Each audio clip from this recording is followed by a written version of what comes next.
E por isso agradeço a vossa disponibilidade para estarem aqui presentes. A grelha já é conhecida de todos, bem conhecida de todos, tem duas rondas. A primeira que é para uma intervenção inicial de 10 minutos por parte do Conselho de Administração, depois 5 minutos cada grupo parlamentar, pergunta-resposta, isto é, 5 minutos para o grupo parlamentar, 5 minutos imediatamente seguintes para a resposta. Uma segunda ronda, que são 3 minutos de cada grupo parlamentar, mas aqui, desta feita, todos de seguida, e no final o Conselho de Administração terá o mesmo tempo equivalente aos grupos parlamentares. Estima-se que sejam 90 minutos, 1h30, quanto menos o tempo utilizarem, mais cedo acabaremos esta audição. Quando estiverem a intervir, podem naturalmente tirar a máscara, no restante tempo convém que seja colocada e, portanto, vou de imediato passar a palavra ao Sr. Presidente do Conselho de Administração da RTP. Disponho de 10 minutos, se quiser partilhar o tempo com o seu colega, esteja à vontade, se não, daqui a 10 minutos ter-me a mim a dizer muito obrigado, Sr. Presidente. Muito obrigado. Muito obrigado, Sra. Presidente, Srs. Deputados, temos muito gosto em estar aqui. A nossa colega do Conselho, a engenheira Ana Dias, está bem de saúde, mas tem alguma, como se diz, constipação ou renite e, portanto, por prudência, não veio. E está em casa, portanto, não tem ido à RTP. Portanto, é um ponto de situação. Gostava de fazer um resumo sobre o desempenho em 2009, também fazendo algumas pontes com 2020 e comparar o executado com o planeado. Em termos de desempenho económico, isso nas várias frentes da atividade da empresa e depois, obviamente, o interesse disto é o debate e o esclarecimento às questões que os senhores deputados colocam. O desempenho da RTP em 2019, do ponto de vista económico, foi bastante robusto. A RTP teve resultados operacionais, o chamado EBITDA, de 15,5 milhões de euros, que é um crescimento de 20%. Os resultados líquidos de 900 mil euros, que é um crescimento de 174%. E uma redução de dívida bancária, que não é comum, de 10%. A nota que também queríamos deixar é que este é o desempenho da RTP sistemático nos últimos 5 anos e é um período relativamente longo de resultados financeiros sustentáveis. Os resultados operacionais foram sempre superiores aos 10 milhões de euros e esse foi um objetivo que na administração que eu iniciei em 2015 nós fixámos e cumprimos sempre, resultados operacionais sempre superiores a 10 milhões de euros, resultados líquidos sempre positivos e o controle da dívida. É curioso até, e acho que é de notar, que a RTP termina 2019 com uma dívida abaixo da dívida de 2014 e poucas empresas do setor empresarial do Estado terão tido este desempenho. Já agora também dar-vos nota que no primeiro semestre de 2020, já em contexto de Covid, os resultados económicos continuam robustos, continuam sólidos, porque a RTP tem decréscimo de receitas publicitárias, mantém a CAV e também fez ajustes em custos de grelha. Do lado dos investimentos, que é um tema muito importante, é um tema que a Assembleia da República, e bem, tem sempre levantado o tema, também tivemos um bom desempenho em 2019, fizemos um nível de investimento de 6,1 milhões de euros, é um crescimento de 38%. A média dos últimos 5 anos, os investimentos foi de 5 milhões de euros, quando a média dos 5 anos anteriores tinha sido 2 milhões e meio. Portanto, a RTP tem sistematicamente vindo a investir mais do que investia antes, apesar de haver muitas necessidades. Fizemos também um grande enfoque, depois o meu colega engenheiro Hugo Figueiredo vai falar sobre isso, nos investimentos na rádio. Investimos nos centros regionais, Açores, Madeira, em África, isso é bastante importante. E fizemos estes investimentos sem que tenha havido ainda, como os senhores também levantam muitas vezes, o tema da execução total do aumento de capital, que é como têm levantado devido à RTP. Mas temos sido capazes de realmente aumentar o nível de investimento face aos níveis anteriores, com projetos relevantes, se bem que é um contexto de um setor em grande mudança e de grande exigência e, portanto, há sempre muito a fazer e o tema dos investimentos nunca é uma folha completa, é sempre uma folha em preenchimento. Estou a olhar para a senhora Presidente, que conhece muito bem os temas dos investimentos em várias áreas e sabe que realmente os temas dos investimentos são dinâmicos nas necessidades. Gostava também de falar sobre recursos humanos. A Comissão Parlamentar tem levantado muito o tema da precariedade e é um dos temas, mas não é o único. O tema da precariedade, a RTP, como já temos dito, tem colaborado com a Cabo Cultura. Já integramos um conjunto de 180 colaboradores no quadro e estamos agora já há mais um conjunto de 85 que terão sido aprovados pela Cabo Cultura e que aguardamos a homologação para os integrar. E, portanto, o papel da RTP acho que tem sido de total colaboração com esse processo. Mas gostávamos também de discutir o tema de que recursos humanos não é só a integração dos precários. Nós temos no nosso plano de atividades para 2020 a contratação de pessoas com competências na área da produção, do digital, do jornalismo. Nós, em 2019, discutimos aqui na Assembleia um pedido de reforço de jornalistas para a rádio. E é muito importante que uma empresa como a RTP, que tem vindo a cumprir os orçamentos e os equilíbrios nos últimos 5 anos, ou seja, que tem, digamos, um ganho de credibilidade económica, possa ter também, digamos, a flexibilidade para, assim como tem feito rescisões, possa fazer as contratações técnicas, porque nós queremos uma RTP com competências. E também podemos depois falar outras áreas na área de recursos humanos, como os temas de promoções e desenvolvimento de carreiras, também são pontos importantes. Uma outra área que queria ainda falar sobre 2019 e que tem acompanhado os últimos 5 anos é um forte investimento no apoio à produção independente e ao cinema nacional. A RTP apoiou com 14 milhões de euros, está no relatório, em 2019 e ultrapassou, e o que temos vindo a fazer em todos estes anos, ultrapassou a obrigação legal, em 14%. Portanto, temos lançado consultas de conteúdos, temos feito investimentos muito significativos, depois também o meu colega vai acrescentar sobre isso seguramente.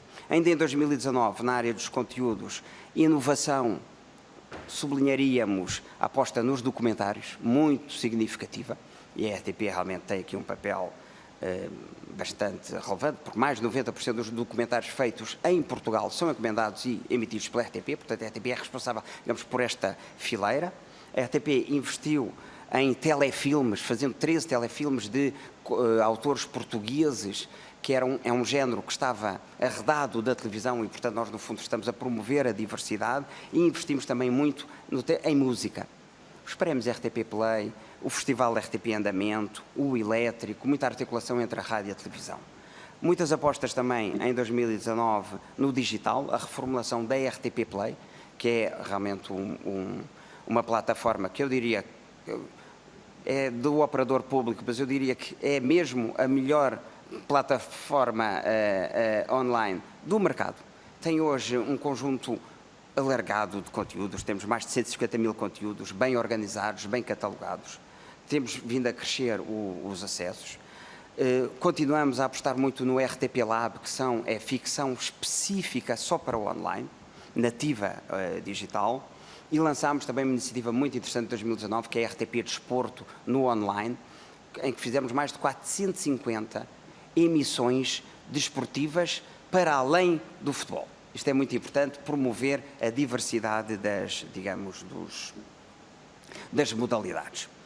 E depois, se puder ainda tenho algum tempo, só fazer uma ponte para o contexto atual. Nós vivemos no contexto do Covid. A RTP lançou 3 iniciativas estruturais na altura do Covid, um pacote de apoio à produção independente, às indústrias criativas e ao cinema, que depois o meu colega engenheiro Hugo Figueiredo desenvolverá, e que tem muito impacto, e fizemos-lo em diálogo com as associações de produtores independentes. Lançámos o Estudo em Casa, que teve muito impacto, em articulação com o Ministério da Educação, na RTP Memória, com conteúdos também para Açores e para Madeira, com emissão em África e com emissão no digital, e teve muito impacto. Só no digital tivemos mais de 17 milhões de page views, portanto é muito relevante, e como já temos dito, estamos completamente disponíveis para que a RTP continue a desempenhar um papel no tema do conhecimento e na emissão regular de conteúdos educativos.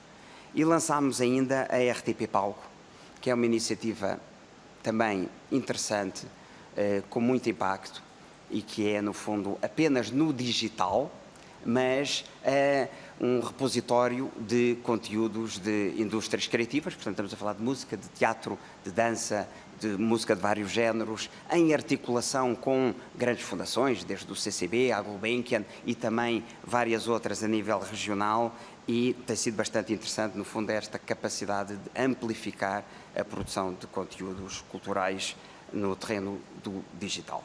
E, portanto, foi assim um resumo do ano de 2019 e 2020, que é sustentabilidade económica, inovação possível dentro do lado dos conteúdos, muitas apostas no digital e o regresso dos investimentos. Obrigado.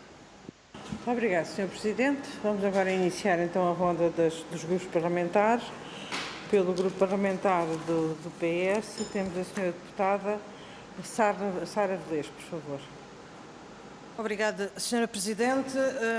Senhores membros do Conselho de Administração da RTP, boa tarde, senhoras e senhores deputados. Antes de mais, uma palavra de agradecimento pela vossa presença e pela disponibilidade para nos exporem aqui os resultados da vossa atividade. A RTP, enquanto estação pública de serviço de televisão, tem que ser o garante de uma programação de qualidade, diversificada e disponível em diferentes plataformas e em cumprimento daquilo que são os imperativos que decorrem do contrato de concessão. Apesar de ter ao longo da sua história atravessado momentos menos bons, com persistentes ameaças vindas até de outras latitudes e de questões mais políticas, como foram tentativas de desestruturação ou de privatização, a RTP tem sabido consolidar aquilo que é o seu papel enquanto garante da missão do cumprimento do serviço público. A afirmação da RTP enquanto serviço público de mídia, valorizando a sua componente educativa e cultural, é de uma importância capital, e centrar a RTP naquela que é a sua mais nobre missão, o serviço público, afirmá-la como fornecedora de conteúdos de qualidade e diferenciados com um posicionamento distinto dos canais privados, apostar na articulação com outras instituições, promover as produções independentes em língua portuguesa, divulgar o livro, apoiar o cinema, são objetivos que estão atribuídos à RTP. Se a primeira questão que vos colocava é de saber, do ponto de vista da gestão, até que ponto consideram que estes objetivos estão alcançados e quais são os vossos planos no sentido de reforçar estas dimensões no futuro, em termos daquilo que deve ser o reforço do serviço público. Ainda ao nível do que é a programação e o cumprimento dos objetivos definidos pelo contrato de concessão, sabemos que a RTP oferece na sua grelha de programação conteúdos que a distinguem de outros fornecedores privados, também canais generalistas. E a título de exemplo, portanto, a RTP possui a programação generalista com conteúdos informativos, documentários, transmissão de eventos significativos do ponto de vista nacional e regional, que são muitas vezes passados em horário nobre, coisas que não se verifica com outros canais. A este respeito, gostava que pudessem esclarecer se a aposta neste tipo de programação mais diversificada e não focada apenas numa programação monotemática, em horários nobres nas antenas privadas, tem sido suficiente para salvaguardar o âmbito da prestação de serviço público e se consideram que devem ou não reforçar esta área, também de acordo com a análise que fazem daquilo que esta programação consegue fazer chegar aos públicos e se existe estudo sobre esses públicos e sobre o perfil desses públicos. Passando agora a outro tema, o modelo de televisão generalista é ainda um modelo dominante naquilo que é o padrão de consumo de conteúdos audiovisuais. No entanto, e vocês próprios já o aqui disseram, a crescente proliferação de plataformas digitais vocacionadas para o fornecimento de uma tipologia bastante diversificada ao nível da programação, começa a dar ferramentas hoje em dia para que os utilizadores possam eles próprios construir, se quiserem, o seu canal de televisão. Gostava de saber a vossa opinião sobre esta matéria, como pensa a estação pública fazer face a estes desafios do mundo digital, em termos, inclusivamente, do próprio modelo de negócio e em termos estratégicos, o que pensam sobre o futuro nesta área.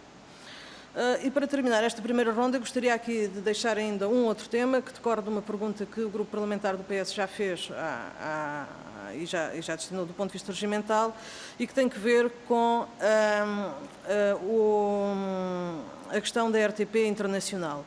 que esteve sempre muito presente na vida de todos os portugueses e lusodescendentes, nas comunidades portuguesas espalhadas pelo mundo, principalmente no Brasil. E tem-nos chegado aqui relatos que a RTP Internacional tem perdido espaço junto das principais operadoras de televisão por assinatura do Brasil, em alguns casos sendo substituída pelas emissões internacionais de um canal privado, ficando o canal de serviço público de televisão relegado à presença em operadoras com menor alcance de público e com reduzida presença junto das comunidades portuguesas.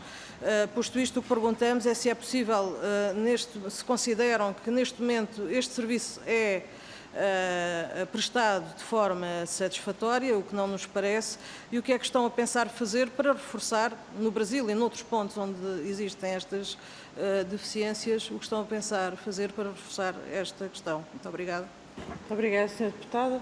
Sr. Presidente, tem a palavra. Muito obrigado, Sra. Deputada. Coloca várias questões muito relevantes sobre política de conteúdos também, e essa eu vou pedir que depois o meu colega engenheiro Hugo Figueiredo acrescente. Vou falar sobre o Brasil. O tema da RTP Internacional é muito relevante para todos. Nós temos vindo, e é uma estratégia, não é dos últimos anos, não é dos últimos 5 anos, é dos últimos 10, 15 anos da RTP, todas as administrações a apostar muito na divulgação da RTP Internacional, da RTP3 junto das comunidades. Conseguimos também levar, já agora também a RTP Açores aos Estados Unidos e ao Canadá, coisa que não acontecia.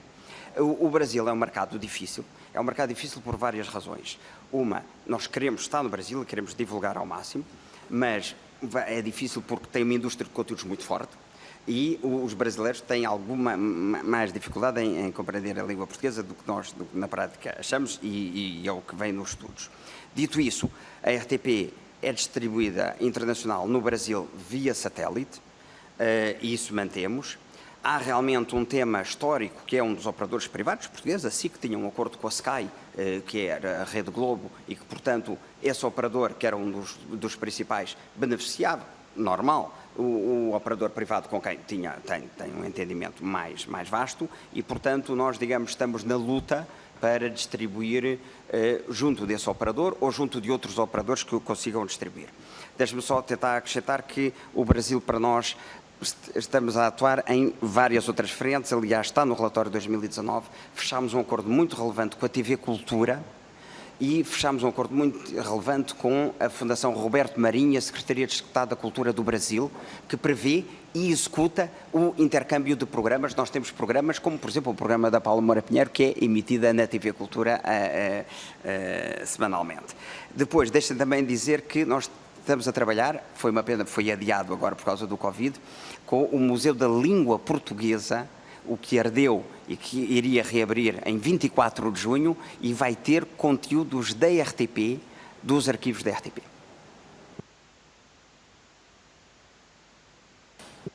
Muito boa tarde, Sra. Deputada. Então, sobre os temas que levantou, claramente o universo RTP é constituído por vários canais e a internet tem aí também um papel absolutamente central e cada vez mais central.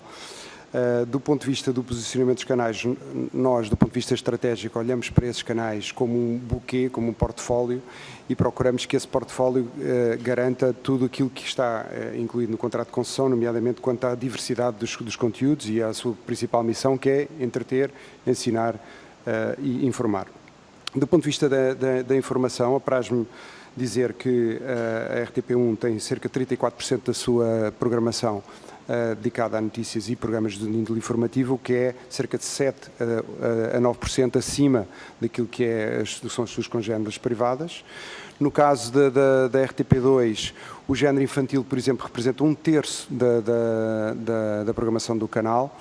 É o canal claramente mais diversificado, com representação da sociedade civil, com obrigações do género infantil, como já falei, mas também notícias que representam cerca de 22%, ficção 16%, documentários 12%. Os documentários são mais uma área onde praticamente só a RTP é que tem uma presença, com pena nossa enquanto consumidores que assim seja, mas é um facto e claramente também tem sido daí que saíram muitos dos projetos das consultas de conteúdos que ocorrem todos os anos e das quais saem mais de 200 projetos que são implementados ao longo dos anos seguintes, porque claramente há aqui uma decalagem entre a aprovação e a produção e a exibição.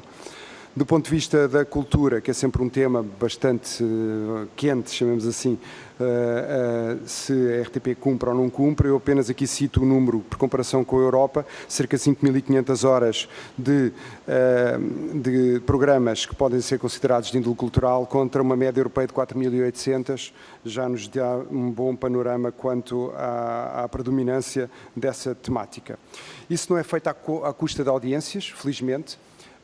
O Canal 1, que é digamos assim, o camisola amarela do grupo RTP, aposta numa grande ligação às comunidades, às tradições, às valências, àquilo que são também as competências regionais, e tem construído a sua grelha em cima dessa proximidade, e isso também tem resultado em audiências, e isso também depois tem a sua contrapartida em programas como é o caso das Sete Maravilhas, quando se celebra esse tipo de bem-fazer, chamemos assim. Mais uma vez, do ponto de vista do digital, é onde nós apostamos muito no tema das novas gerações. Não esquecemos claramente nos canais de televisão, mas as novas gerações estão muito na área digital. É aí que fazemos o RTP Arena, onde desenvolvemos aquilo que são conteúdos desportivos, digamos, da área digital. O RTP Lab, que são, no fundo, consultas de conteúdos, mas mais viradas para o segmento mais jovem, também com níveis de produção mais adequados, e temos tido bastante sucesso aí. Para o último ponto, o ponto que me falou das outras plataformas, claramente a RTP Play tem sido a grande aposta da RTP. Houve uma grande revolução ao nível tecnológico dessa plataforma no ano de 2019, e é aí que nós, seja na aquisição de conteúdos específicos, como é o caso do RTP Lab, RTP Arena, etc., e o RTP Palco, que o Presidente já falou, Presidente Gonçalo, temos também uma lógica de empacotamento, de box set, como se costuma dizer, onde procuramos que as séries estejam completas, tal como acontece nos outros operadores. Isso não tem sido um caminho fácil. Os operadores, também produtores portugueses, estavam habituados a um regime que era declinado do regime da televisão, portanto com 60 dias, 90 dias, e nós agora estamos gradualmente, eles também têm participado, colaborado, e estamos a conseguir que os documentários, que as séries, que os filmes permaneçam durante mais tempo nas plataformas digitais, porque na verdade é esse o interesse também dos consumidores, de os poderem consumir quando quiserem, e não apenas na emissão linear ou na emissão catch-up habitual. Portanto, eu penso que temos vindo a apostar em diversos cavalos, chamamos assim, com sucesso. Infelizmente o Covid, naquele tema que falámos da RTP1, da ligação às comunidades, fez-nos ali um grande travão, tivemos que pôr um grande travão a fundo, não há outra maneira de dizer que não seja essa, e estamos agora gradualmente a tentar recuperar isso, esses programas que tinham bastante sucesso, e é evidente que as audiências durante o período de Covid sofreram um bocadinho à conta disso, o que quer dizer que estávamos a fazer bem antes e voltaremos a fazer quando sairmos desta pandemia. Muito obrigado. Muito obrigada, Sr. Engenheiro. Vou agora passar a palavra ao Sr. Deputado Paulo Rios de Oliveira, do Grupo Parlamentar do PSD. Muito obrigado, Sra. Presidente. Cumprimento os colegas. Cumprimento o Sr. Presidente e o Administrador da RTP, do Conselho de Administração da RTP, e dizer o seguinte. Registramos os números que nos enviam, registramos o resultado positivo, registramos que, do ponto de vista dos números, nos apresentam um conjunto de boas notícias. Vemos aqui a explicação de uma redução enorme das receitas comerciais, que também é explicada pela diferença de grandes eventos havida entre o ano 2018 e 2019, mas, Sr. Presidente, o tom deste relatório é altamente proclamatório. Vossas Excelências, o vosso relatório, se há coisa de que não padecem, é de excesso de humildade. Consideram-no exemplar e transparente, consideram que fizeram o que não foi feito. Acontece que, em contraste com essa posição tão otimista ou tão orgulhosa do trabalho feito, nós temos um parecer do Conselho de Opinião que é também anormalmente crítico. E o Conselho de Opinião não é exatamente uma entidade menor, porquanto a sua gênese e a sua origem, reflete um conjunto alargadíssimo de entidades, que vai desde os sindicatos até à defesa do consumidor, e que, portanto, reflete muitas tendências, muitas visões, e conseguiu ir produzindo recomendações e pareceres que foram crescentemente críticos. E, portanto, tão estranho é o orgulho no trabalho feito, tão grande como estranho é também a forma rude e áspera como o Conselho de Opinião qualifica aquilo que foi o relatório ou aquilo que foi o plano de atividades. Duas questões penso que é colocar, entre outras, que se prendem com o seguinte. Fica um bocadinho difícil de perceber, perante o rigor dos números, como é que um plano de atividades, de repente, é ceifado de cerca de 6, 7, 8% das receitas possíveis face ao aumento de capital, que curiosamente o Estado português tinha que fazer, disse que fazia e não fez, e temos aqui uma situação estranha em que o devedor não paga e o credor não cobra, é uma coisa meio estranha, não há nenhuma referência a isso, e de repente um plano de atividades que está contemplado para um valor, de repente é ceifado de cerca de 12 milhões ou 14 milhões, ou quanto é que é, e o plano de atividades é o mesmo. Como imaginará, como diz o outro, quem não está habituado estranha, e portanto é um bocadinho estranho. Das duas uma, ou era possível com menos 14 milhões, ou então alguma coisa ficou por fazer e era bom que fosse assumido, porque o tom do relatório é um tom de quem cumpriu, aliás a expressão é sua, 100%, 100%, 100%. Uma outra questão também é levantada é relativamente à questão da rádio, em que, como sabe, o Conselho de Opinião é bastante crítico em relação às questões ligadas à rádio, porquanto eles formularam uma opinião bastante crítica em relação ao que está acontecendo na rádio e àquilo que é o investimento que é feito na rádio. Daí, aliás, até adiantam aqui no próprio relatório, ou no parecer do Conselho de Opinião, faz referência à rádio dizendo a deficiente qualidade do sinal, a falha de cobertura do território, o que é que aconteceu com o emissor de Monsanto, que foi substituído, a potência é a mesma, a resposta é a mesma, a satisfação é a mesma do ponto de vista dos seus destinatários, o que é que está a acontecer com a rádio no que respeita à prestação do serviço público. Como sabem, aliás, ainda o Conselho de Opinião formulou um conjunto de recomendações, sendo que a primeira, curiosamente, é que tenham em conta pela empresa as recomendações do Conselho Geral Independente, da IERC e do Conselho de Opinião. Portanto, quando a recomendação é esta, isto faz-nos crer de que o conjunto de pareceres emitidos por estas entidades, que são relevantes, não tem sido exatamente seguido ou seguido nas vossas orientações ou nas vossas decisões. Depois, também recomendam a questão da modernização tecnológica da rádio pública, que tem sido olhado com orgulho para a RTP, mas que é objeto de censura por eles. Isto também é estranho. A separação, isto agora é menos importante, dos modelos de relatório e contas, no que respeita ao serviço público e ao projeto estratégico. E depois a tal dimensão estratégica à língua portuguesa tem que ser dada, que eu diria que é um bocadinho mais vago e, portanto, pode mais ser concretizado. E, portanto, com estas questões, primeiras, a questão do aumento de capital e do impacto disso no vosso plano de atividades, e a questão da rádio e demais recomendações do Conselho de Opinião, afinal, o que é que eles valem para os senhores e até que ponto é que foram seguidas as recomendações. Muito obrigado. Muito obrigado, Sr. Deputado. Tem a palavra o Sr. Presidente da RTP.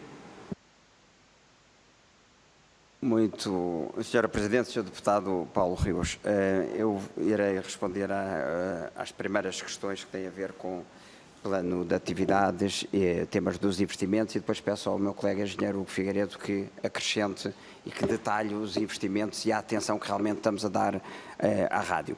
Em relação ao plano de atividades, o plano de atividades que os senhores têm acesso é, digamos, à última versão. Portanto, como acontece normalmente, com todas as empresas, no setor público, no setor privado, nós fazemos um determinado plano de atividades para um determinado enquadramento, neste caso previa o aumento de capital, e nós colocamos sempre como obrigação, e fazemos sempre a referência, mesmo que quando nos anos é que não é feito, nós fazemos, que é devido, e portanto nós fizemos um plano de atividades para uma determinada concretização do aumento de capital que não se veio a verificar, e, portanto, fizemos uma segunda versão do plano de atividades, e essa sim é a que os senhores têm acesso, porque essa é a que, no fundo, entra em vigor. Esta segunda versão, mesmo assim, tinha um programa de investimento significativo, de cerca de 6 milhões de euros, que é um valor relevante, que é a média dos últimos anos, mas é o dobro dos anos, digamos, dos anos da austeridade que a RTP e o país viveu. Portanto, mas é um montante significativo.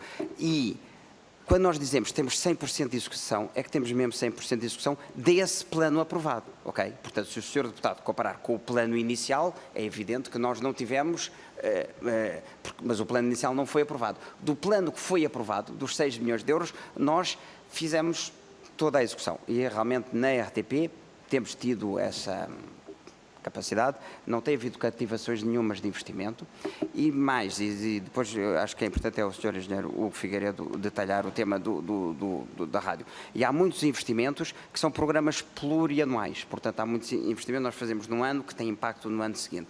E a máquina dos investimentos tem vindo a ser significativa, é muito maior do que era antes e temos executado os planos realmente aprovados. Engenheiro. Muito obrigado. Muito obrigado, Sr. Deputado. Sobre o tema da rádio, não podemos estar mais de acordo. Eu penso que o enquadramento dado aqui pelo Presidente Gonçalo Reis é o enquadramento correto, ou seja, nós preparamos todos os anos um plano de investimentos que tem, obviamente, aquilo que nós gostaríamos que fosse implementado durante o ano seguinte, sabendo nós também que dentro de uma empresa pública esta capacidade de reação de um ano para o outro é relativamente cerceada por todas as atividades que são normais e inerentes a uma empresa pública, como seja concursos, impugnações de concursos, etc, etc. O projeto da rádio já vinha de trás, já vinha da administração anterior, digamos, agarrámos nesta administração nesse projeto e ele tem vindo a ser implementado de acordo com aquilo que são as capacidades de investimento e que esta administração tornou mais desproporcional a favor da rádio por causa desse atraso tecnológico que já trazia.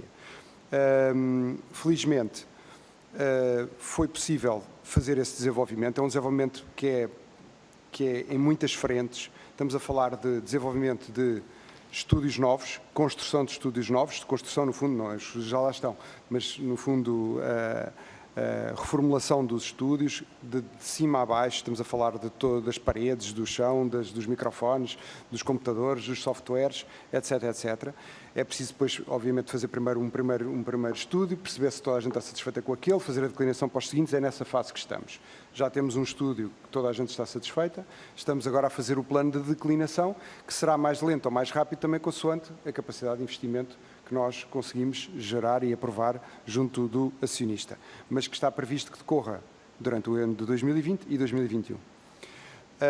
Também o software, que é uma das peças fundamentais, era provavelmente a peça mais atrasada tecnologicamente daquilo que existia na rádio, embora muito fosse atrasado, mesas, microfones, tudo, foi aprovado, está em implementação, já está em funcionamento na Antena 2, e em algumas rádios digitais mais simples, e depois há um plano de declinação desse software para todas as outras rádios, culminando na Antena 1, que é a antena mais complexa de operação, e é preciso pensar que nós estamos a fazer isto tudo sem quebras, obviamente não podemos parar para fazer estas trocas, sejam elas de hardware, sejam elas de software. Portanto, também tem sido feito um investimento ao nível das antenas, ao nível dos emissores. Tivemos um problema em Monsanto, é verdade. Ele foi feita a reparação, foi feita essa implementação, melhorou, é essa a informação que nós temos. E do ponto de vista também dos conteúdos das rádios. E quando falamos de rádios, eu vou fazer aqui também mais um parênteses, que é, não estamos só a falar de rádios FM. Já terminou o seu tempo. Portanto, também temos as rádios digitais, e que são também muitas rádios, e que é necessário também fazer a implementação de todo o desenvolvimento tecnológico para essas rádios, e é o que estamos a fazer. Muito obrigado. Peço desculpa do atraso. Muito obrigado, Sr. Engenheiro. Passo agora a palavra ao Sr. Deputado Jorge Costa, do Grupo Parlamentar do Bloco de Esquerda. Obrigado, Sra. Presidente. Cumprimento os senhores membros do Conselho de Administração, Sr. Presidente. Eu ia começar pela questão laboral, que também foi aquela pela qual começou o Sr. Presidente Gonçalo Reis. A questão dos precários foi referida nos seus aspectos mais positivos, que é o dos trabalhadores que estão a ser incluídos, ou que já foram, ou que têm a expectativa bem prolongada de virem a ser no imediato, e sabemos que isso está pendente de homologação ministerial, tendo já corrido termos na Comissão Bilateral. Mas há dois outros universos que estão pendentes dentro da empresa e que nos preocupam imensamente, porque parece-nos quase um regressar à casa da partida em matéria de precariedade na RTP, o que seria muito negativo. Um desses aspectos é o dos trabalhadores que, tendo estado ao serviço da RTP permanentemente e ainda mais durante o período agora da pandemia, em reforço às equipas, e que tiveram um parecer negativo da CAB. A CAB, é bem sabido, o Ministério da Cultura na CAB andou a reboque da posição do Conselho de Administração e, portanto, acabou por... As posições que o Conselho de Administração assumiu foram aquelas que prevaleceram no âmbito da Comissão de Avaliação Bilateral, e há um universo que andará em torno de 90 pessoas neste momento ao serviço. Já foram mais, mas entretanto algumas já desistiram de obter um estatuto consentâneo com o seu trabalho na RTP e terão procurado outras soluções laborais, mas haverá 90 desses trabalhadores que continuam diariamente ao serviço da RTP, que fazem parte da resposta de serviço público que foi dada ao longo deste último período e que tiveram um parecer negativo e, portanto, aos quais está a ser retirada a expectativa de vir a integrar os quadros da RTP, muito embora, e até em função da documentação que nos foi entregue, haja precedentes que tiveram um parecer positivo e que são exatamente equiparáveis em termos de situação laboral à situação desses trabalhadores.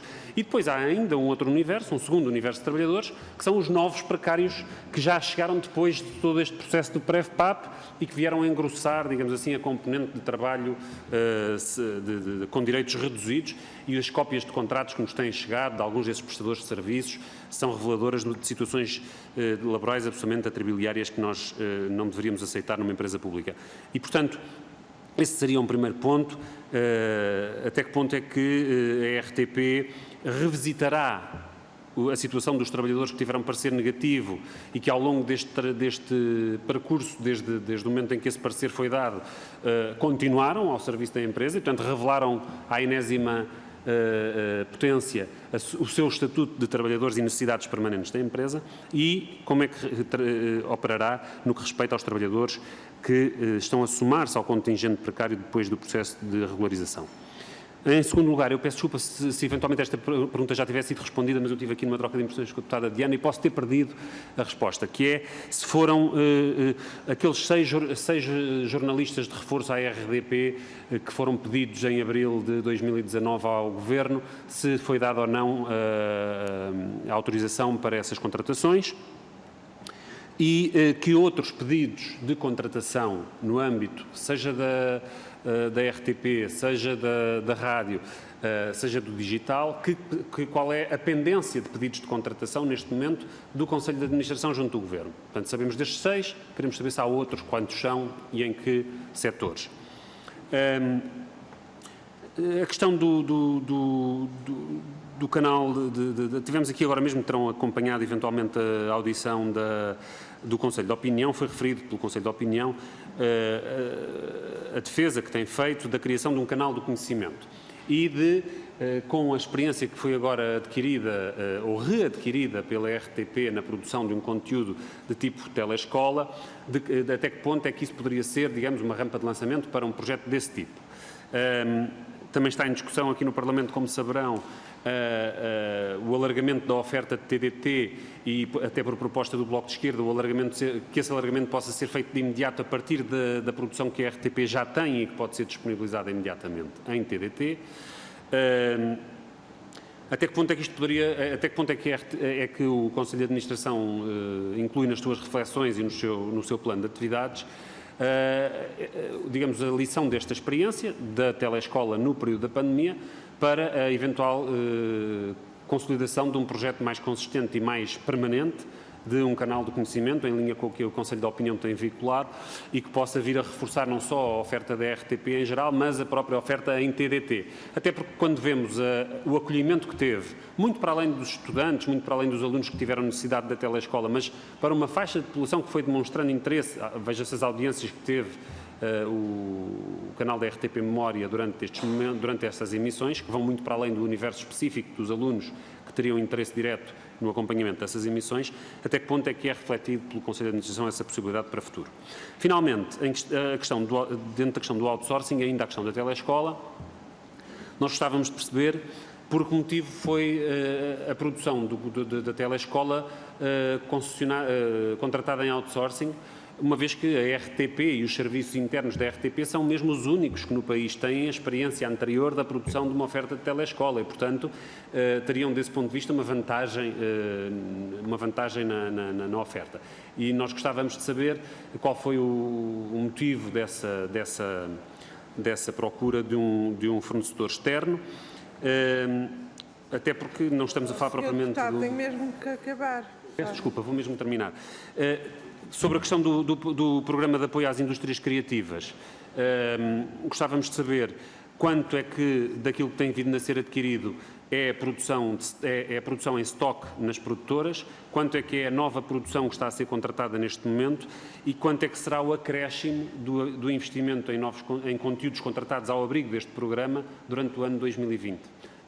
E se há alguma previsão já para 2021. Muito obrigado, Sra. Presidente. Muito obrigado, Sr. Deputado. O Sr. Deputado excedeu em quase 2 minutos. Só para dizer que eu gastei este tempo todo, mas não vou ter segunda ronda, pelo que ficou por conta. O Bloco de Esquerda não vai ter segunda ronda e, portanto, passo a palavra ao Sr. Presidente.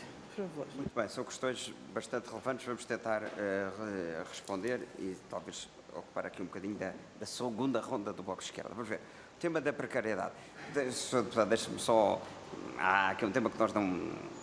Sem entrar em polémica, mas não conseguimos que passe, que é o Ministério da Cultura andou a reboque da administração. Quer dizer, os ministérios são ministérios, o Governo é o Governo e, portanto, não... Na Cabo Cultura, como o Sr. Deputado sabe, os ministérios, há 3 votos, 4 agora com a administração e 2 das centrais sindicais. Mas sobre o tema como disse o Sr. Deputado, dos que não foram considerados necessidades permanentes pela Cabo Cultura, o que nós temos para dizer é o seguinte: nós colaboramos totalmente. Essas pessoas podem recorrer e recorreram e foram reanalisadas e nós analisamos sem dogma, literalmente, de cabeça aberta, com a Cabo. E houve também casos de pessoas que recorreram e com determinada verificação de factos e de situações passaram digamos, a testar positivo, passaram a entrar. Mas depois houve outros, um conjunto, que não foi considerado necessidade permanente. É assim, a Cabo Cultura, se quiser, pode-nos sempre solicitar e nós damos todos os elementos adicionais. Portanto, não nos cabe a nós agora revisitar esse tema, porque o processo está definido. Se a Cabo Cultura, sempre que nos pede elementos adicionais, mesmo sobre casos de recurso, nós damos e nós vamos às reuniões e nós participamos. Deixe-me dizer também que algumas dessas situações são pessoas que estão realmente associadas a determinados programas. E os programas têm a ver com uma linha de programação, com um diretor. Agora, por exemplo, o contrato de concessão pode mudar alguma tipologia de programas. Portanto, há alguns conteúdos, há algumas funções que são válidas e são relevantes em determinado momento, mas podem não se manter para o eterno. E, por outro lado, há projetos, como nós falámos, por exemplo, o projeto da Rádio Zig-Zag, eu gosto de dar este exemplo, em que, primeiro, eram precários, eram contratos. O Rádio Zig-Zag, hoje em dia, uma aposta que já tem 2 anos e meio, bem sucedida é para manter, e essas pessoas foram integradas. Ou seja, também faz sentido que uma empresa como esta também tenha algum grau de risco e de experimentação. Acho que é aceitável. E deixe-me dizer que esse é o padrão também europeu. Também. E, portanto, mesmo os rácios, eu sei que os senhores também não gostam muito das comparações e dos benchmarks, mas os rácios de trabalho permanente versus trabalho em colaboração da RTP são muito próximos das operadoras de serviço público de referência. Não estou a comparar com privados, obviamente, estou com operadores europeus de referência.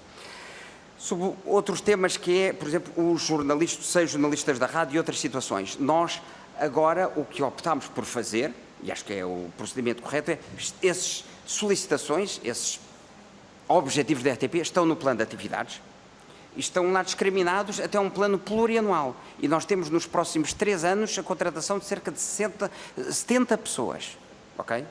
temos, e está lá, 19 no ano 2020, 30 e 30 em 2021 e 2022. Portanto, há um plano plurianual em que nós descrevemos o perfil, as competências, jornalistas, televisão e rádio, produção, digital, área técnica. Pronto, nós temos dito, nós queremos uma RTP robusta. Mas essas pendências nós integramos no plano de atividades. Portanto, nós estamos a tentar tratar menos em casos individuais e, com a aprovação do plano de atividades, esperamos tentar resolver isso de maneira integrada. Mas é o modelo que achamos mais adequado e com mais viabilidade. Porque isto nós gostávamos mesmo de fazer. O Sr. Deputado depois lança os temas sobre educação e produção independente. O de educação, sem dúvida nenhuma, que nós estamos... O estudo em casa correu muito bem, teve muito impacto. Acho que é a legitimação do serviço público, acho que é aquilo que realmente a RTP tem de fazer. Teve muito impacto no RTP Memória, em África, no digital, e nós queremos continuar, nós estamos disponíveis para continuar. A RTP deve ter, de maneira permanente, conteúdos educativos de várias ordem, em articulação com as entidades de educação, com o Ministério da Educação, com a Direção-Geral de Educação. Portanto, o senhor está a falar com a administração tem um apoio entusiástico para isto. E agora, acho que isto tem que ser trabalhado com os diretores. Qual é a solução? Pode ser revisto no âmbito do contrato de concessão. Sr. Presidente, vai ter que terminar. Nós não podemos estar a ultrapassar sistematicamente os tempos. Muito bem, É por isso que existem grelhas. Muito bem. O tema da produção independente então fica... Sr. Presidente, não se importa, guarda a resposta para o final. Está bem? Muito obrigada. Passo agora a palavra à Sra. Deputada Diana Ferreira, do PCP, por favor. Muito obrigada, Sra. Presidente. Eu cumprimento em nome do Grupo Parlamentar do Partido Comunista Português os membros do Conselho de Administração da RTP. Agradeço também as informações que já foram sendo prestadas. Há algumas observações que nós não podemos aqui, no entanto, que temos obrigatoriamente que fazer, e começava por fazer questões muito diretas, até considerando afirmações que o Sr. Presidente do Conselho de Administração fez em intervenções anteriores. Falou aqui das matérias dos investimentos na rádio. O PCP tem manifestado em vários momentos preocupações com as questões da rádio, em que é urgente, em alguns locais até, um investimento significativo de um ponto de vista dos meios, poderemos falar também dos meios humanos, mas de um ponto de vista técnico. Aliás, ainda aqui na audição do Conselho de Opinião ouvimos, e o PCP numa visita que fez teve a oportunidade de confirmar isso mesmo, que até há pouco tempo atrás os próprios sistemas operativos da rádio eram profundamente desatualizados em XP, o que não é de todo aceitável numa rádio que se quer naturalmente, enquanto serviço público, que consiga ter uma abrangência territorial alargada e que consiga até garantir uma qualidade de emissão e uma abrangência significativa. Por isso, são preocupações, ou seja, não estamos a falar no ar, são problemas que existem e que exigem uma resolução urgente e que vem até, não estamos aqui a falar especificamente só deste Conselho de Administração ou de outro, são problemas que se arrastam há vários anos e que exigem efetivamente uma resolução urgente. Por isso, quando o Sr. Presidente fala dos investimentos da rádio, importa aqui perceber de que valores concretos e esses valores concretos a que é que se destinam especificamente. Quanto é que é para cada uma das localizações da rádio, falamos de Porto, Lisboa, mas naturalmente também regiões autónomas e outros locais, ou seja, para cada uma dessas localizações qual é esse valor destinado, no que é que isto se traduz concretamente, novos equipamentos, novos programas, em que é que este investimento se traduz no concreto. Uma outra pergunta também muito concreta que queremos fazer em relação à questão dos trabalhadores da RTP, dos meios humanos. Nós temos, em todas as audições que fazemos, falamos naturalmente da questão da vinculação e da realidade da precariedade que persiste na RTP, e falamos nela porque ela continua. Quando ela deixar de existir, nós deixaremos naturalmente de falar desta situação. Registamos os números que o Conselho de Administração aqui deu sobre a integração de trabalhadores com vínculos precários, sendo que persiste Além destes 85 que aguardam a homologação, a situação dos 27 trabalhadores que não tiveram enquadramento, não é? Tanto quanto sabemos, para terem um vínculo efetivo, e importava aqui também perceber que a atuação é que o Conselho de Administração tem tido em relação também a esses 27 trabalhadores, mas queríamos também, muito concretamente, saber quantos são, à data de hoje, dos últimos tempos, os trabalhadores da RTP em situação de outsourcing, números concretos, e quantos são aqueles que, não estando em situação de outsourcing, estão em situação de recibos verdes. Números no universo de trabalhadores da RTP, quantos é que estão nestas situações. Foi aqui falado também do plano plurianual de contratação do conjunto de trabalhadores, tanto quanto é possível perceber, pelo menos do plano de atividades, falaremos de qualquer coisa como 19 em 2020, 40 em 2021, 30 em 2022. Que tipo de contratação é que está associada a estes trabalhadores, nomeadamente na forma do vínculo? Se falamos de trabalhadores que vão ter vínculo efetivo, se falamos de trabalhadores que vão ser contratados a recibos verdes, que tipo de contratação é que estamos a falar quando falamos da contratação destes meios humanos, porque nós achamos que a RTP precisa de mais meios humanos, até para responder a um conjunto de necessidades e de questões que lhes estão colocadas no âmbito do serviço público de rádio e de televisão. Queria também ainda colocar uma preocupação, nomeadamente em relação a matérias da alienação de património. Nós também já tivemos uma audição específica sobre este assunto, na altura em relação ao Centro de Produção do Norte, mas em que tivemos a oportunidade de colocar um conjunto de reservas sobre ações de alienação de património que têm sido feitas pela RTP, por vários órgãos e conselhos de administração da RTP, mas queria especificamente, em relação à questão do emissor de pregões, colocar aqui preocupações sérias que temos sobre este mesmo património, até pela importância histórica que tem o emissor de pregões. E colocamos isto porque ele aparece como um dos possíveis potenciais, digamos assim, futura alienação naquele que é o plano de atividades que o Conselho de Administração nos apresenta. Ao que acresce a preocupação, e que nós em tempos tivemos a possibilidade de redigir ao Governo uma pergunta sobre este assunto, que é exatamente o conjunto de material que estava no emissor de pregões, nomeadamente até material discográfico, e que estava profundamente degradado, com todo o prejuízo que isto causa de um ponto de vista da cultura e da história do nosso país. Estou mesmo a terminar, Sra. Presidente, porque estamos a falar de património, nomeadamente musical, que foi feito especificamente até para a emissora nacional e que deveria ter tido atenção e preservação de um ponto de vista da sua importância histórica e cultural. Muito obrigada. Muito obrigada, Sra. Deputada. Sr. Presidente, tem que se cingir aos 5 minutos. Uma tolerância de uns segundos é uma coisa, outra coisa é de uns minutos. Muito bem, Sra. Deputada, Sra. Presidente, Sra. Deputada, vou tentar responder a vários temas e depois peço ao meu colega engenheiro Hugo Figueiredo que complemente. Começo pelo tema de imobiliário e de pregões.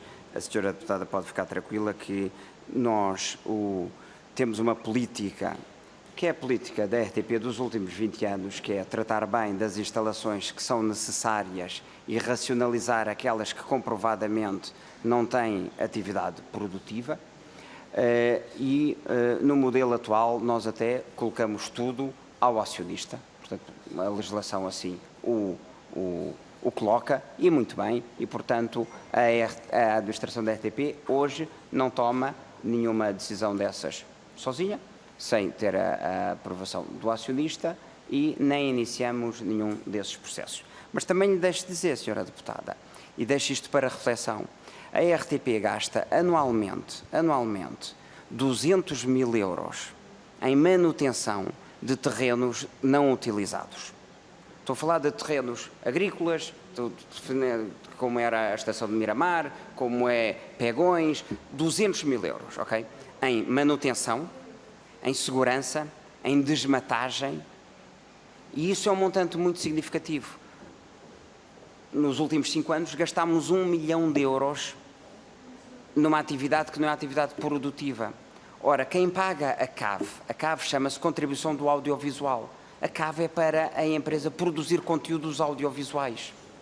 E, portanto, a manutenção de terrenos, alguns deles de natureza agrícola, que não contribuem, nem poderão vir, nem se perspectiva que venham a contribuir para a atividade produtiva, é um custo que o contribuinte português está a suportar e que não é afeto à atividade produtiva de produção de conteúdos. Portanto, achamos que isto também merece a sua ponderação, com toda a tranquilidade, e já não seremos nós a tomar essas decisões, mas com toda a tranquilidade, vale a pena que a RTP pondere o montante tão elevado que gasta em terrenos que não têm perspectiva nenhuma de ter atividade produtiva para a produção de conteúdos.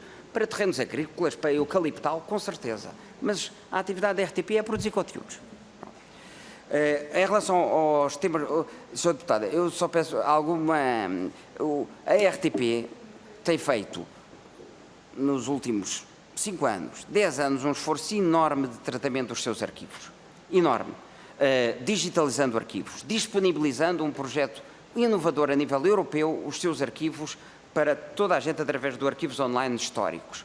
E recebemos sistematicamente entidades e pessoas que nos dão os seus arquivos para a RTP os ter à sua conta. Isso significa que alguma coisa a RTP faz bem na gestão de arquivos. Pronto. Deixe-me dizer que o material que era sobrante em Pegões, a RTP tem-no bem acondicionado, tem-no realmente bem acondicionado. Vão lá técnicos do nosso núcleo museológico com regularidade. E o que temos em Pegões são, nomeadamente, as terceiras e as quartas cópias de alguns equipamentos. Ou seja, nós temos discos dos anos 60 e às vezes temos 3 edições do mesmo disco. 3. E guardamos a segunda e a terceira em Pegões bem acondicionados. Eu acho que isso é boa gestão. Guardá-los no centro de Lisboa também não nos faz muito sentido. Aquilo que garantimos é que está bem acondicionado. Em relação ao recurso, eu podia também para o meu colega engenheiro, cumprindo a ordem, eu só queria deixar uma nota muito clara. As contratações que nós prevemos em plano de atividades não tem nada a ver com o pré-fab.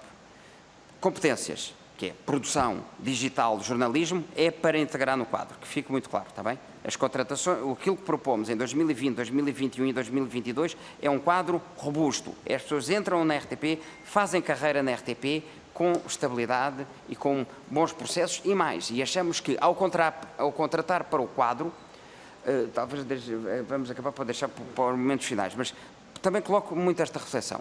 Ao contratar para o quadro, nós vamos buscar talento e capacidades técnicas de um nível maior do que, muitas vezes, nos processos de integração dos precários.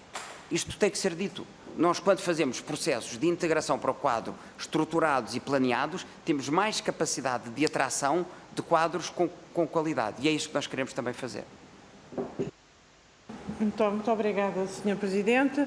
Bom, o Bloco de Esquerda e o PSD não vão usar da segunda ronda. No entanto, o PS e o PCP pretendem usar. Eu só queria 1 minuto, Sra. Presidente. Então pronto, então também não abdica da segunda ronda e, portanto, passo a palavra ao Sr. Deputado José Magalhães. São 3 minutos e não vou dar tolerância. Por favor. Muito obrigado. Muito boa tarde, senhores membros do Conselho de Administração. A única razão pela qual eu uso da palavra é porque este é o último plano de atividades apresentado no quadro normativo que tem estado em vigor e que nós nos preparamos para mudar.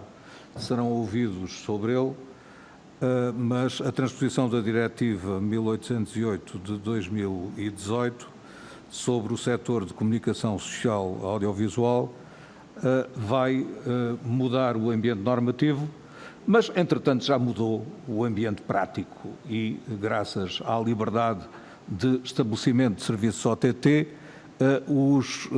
a procura mudou, como se viu bem durante o Covid-19, e, portanto, as métricas das audiências estão desatualizadas e não incorporam toda a oferta que nós podemos utilizar enquanto espectadores. Precisamos, portanto, de novas métricas. Por outro lado, há coisas de que se fala e que não têm também elas observação adequada. Visual Radio, etc. Visual Radio é um êxito enorme noutros países, mas não passa de um projeto mal esboçado em Portugal. Pessoalmente estou convencido que será um belo êxito também, porque temos utentes bastantes. Porquê é que eu estou a fazer este introito? Porque o plano, na realidade, tem duas partes. A primeira parte sobre programação e informação, e o Conselho não é interlocutor para essa parte, a não ser na medida em que garante que isso acontecerá e não será abortado por falta de meios, é o interlocutor certo para o investimento, a gestão, o rumo estratégico, o plano de renovação tecnológica. E, infelizmente, esses aspectos acabam por não ser discutidos. A razão pela qual, Sr. Presidente, oportunamente, nós talvez venhamos a propor uma visita à RTP para discutir só a questão da renovação tecnológica e do plano de renovação tecnológica e da questão do estado das coisas nessa matéria. O relatório diz que encontrou, o plano faz um diagnóstico em que afirma que encontrou uma situação de obsolescência manifestada em várias áreas, não vale a pena repetir, estão no relatório, estão no plano, mas é preciso fazer distinções. Outra, há questões que não dependem do Conselho de Administração. Emissões em HD, sim, isso depende, e está a ser feito, aliás. Agora, só são recebidos por quem tenha uma TV por subscrição. Muito obrigada, Sr. Deputado. Completou os seus 3 minutos. Pronto, assim fico, Sra. Presidente. Um dia haverá a possibilidade de discutir isto. Muito obrigada. Passo então a palavra. O PSD não quer usar, então passo a palavra ao Sr. Deputado Jorge Costa, por favor. Muito obrigado, Sra. Presidente. É mesmo um minuto. Houve duas perguntas que eu deixei no ar e que não ficaram respondidas. Uma é a questão dos aumentos e promoções este ano nos trabalhadores da RTP, se haverá ou não haverá aumentos e promoções no atual contexto. A segunda é sobre as razões da contratação da telescola em outsourcing, da produção da educação à distância. E, finalmente, qual é a componente de estoque e de nova produção nas aquisições em 2020 no âmbito do Programa de Apoio às Indústrias Criativas? Muito obrigado. Muito obrigada, Sr. Deputado. Então, agora a Sra. Deputada Diana Ferreira. Muito obrigada, Sra. Presidente. De uma forma breve, reiterar naturalmente questões muito concretas colocadas na primeira ronda e que não foram respondidas, desde logo os destinos específicos dos investimentos que aqui falaram na rádio e do número de trabalhadores em situação de outsourcing, com contratações também a recibos verdes, porque para termos também uma noção do universo que falamos de trabalhadores com este tipo de vínculo também na RTP.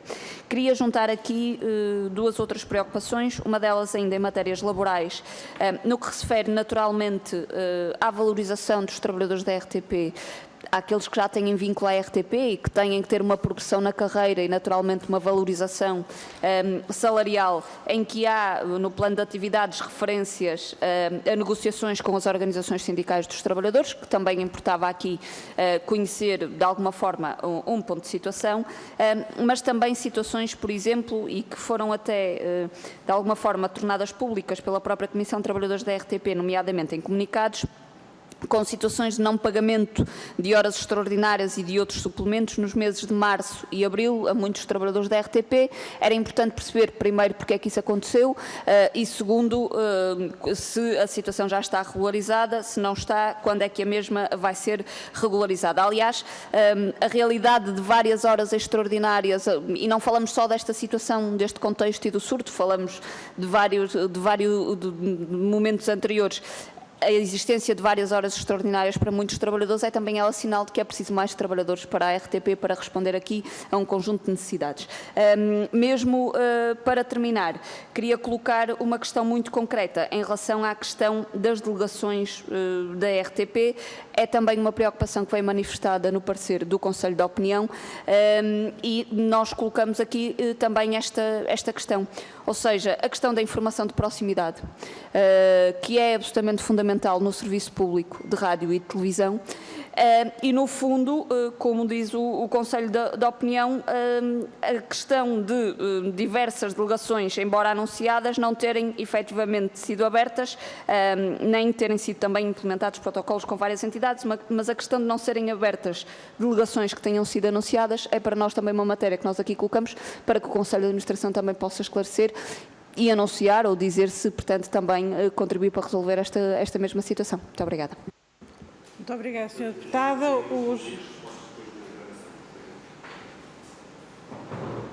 Têm 8 minutos, que foi o tempo usado pelos senhores deputados. Muito obrigada. E ao final, sim.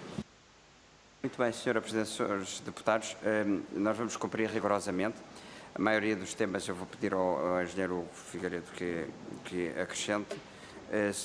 Vou dizer duas notas. Uma, a sugestão do Sr. Deputado José Magalhães de uma visita à RTP para os temas, para uma vistoria das situações técnicas, do que está a ser feito e do que falta fazer. Nós vamos convidar-vos para visitarem Lisboa e o Centro de Produção do Norte.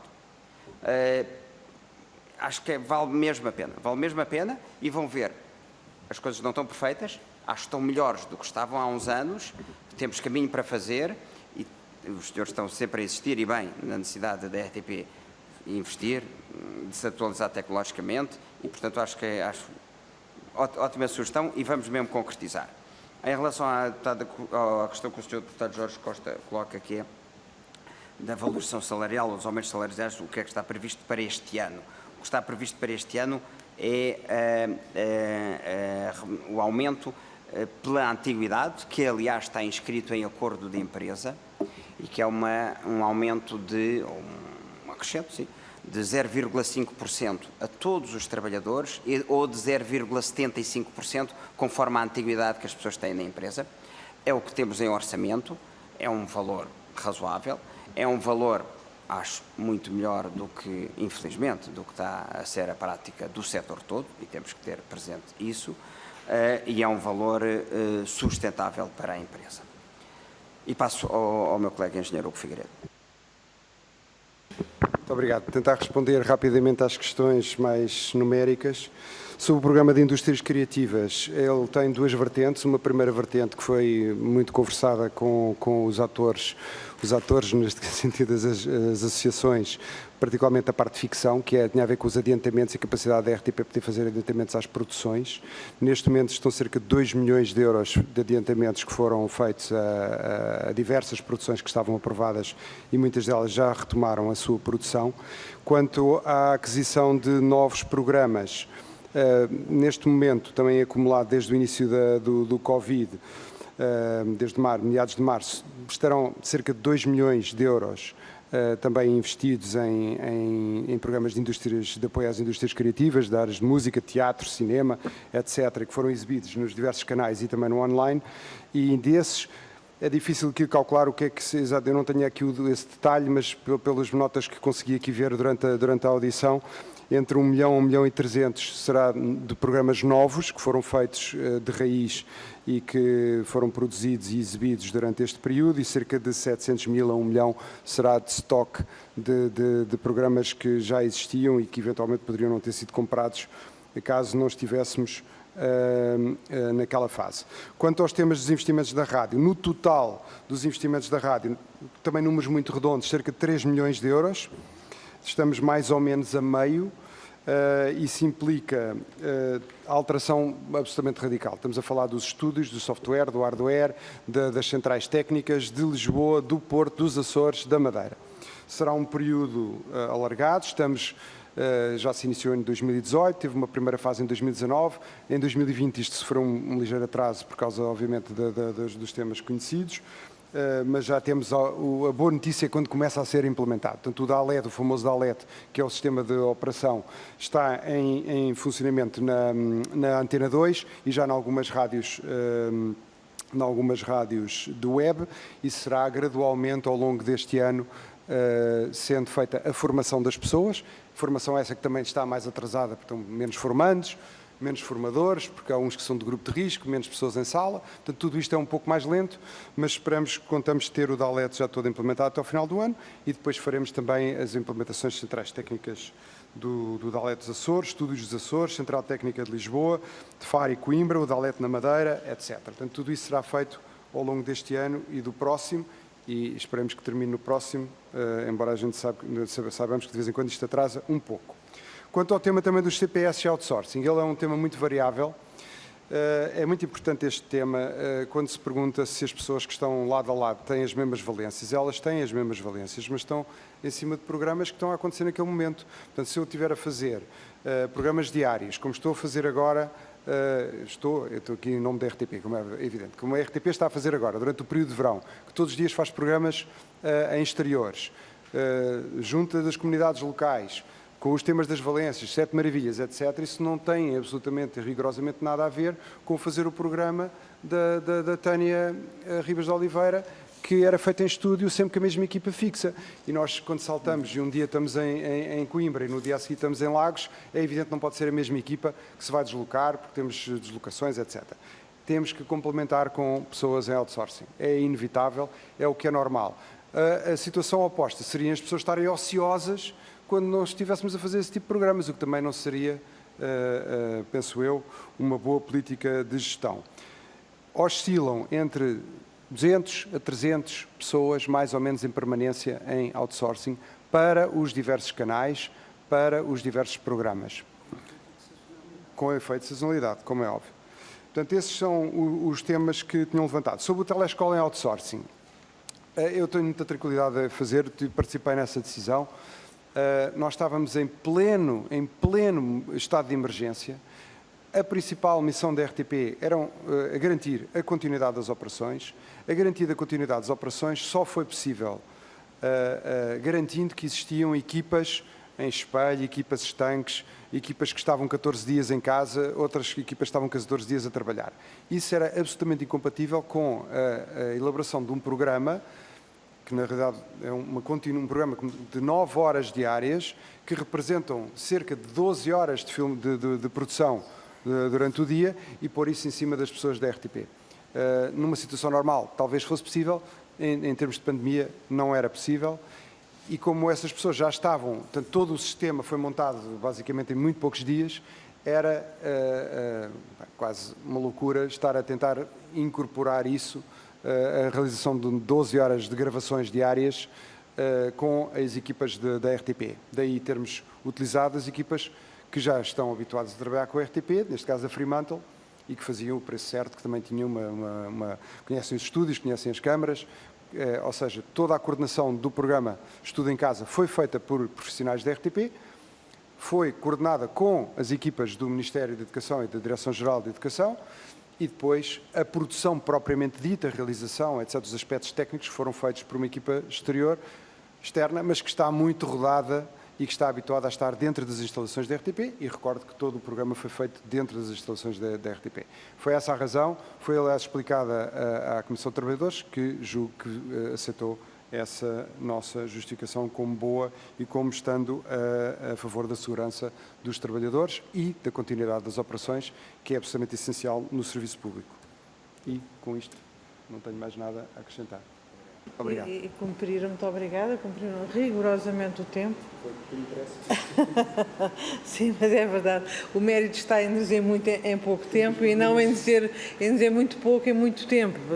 E por isso agradeço a presença de Vossas Excelências, agradeço a disponibilidade de todos e cá estaremos depois do verão. Desejo boas férias, se for caso disso. Muito obrigada.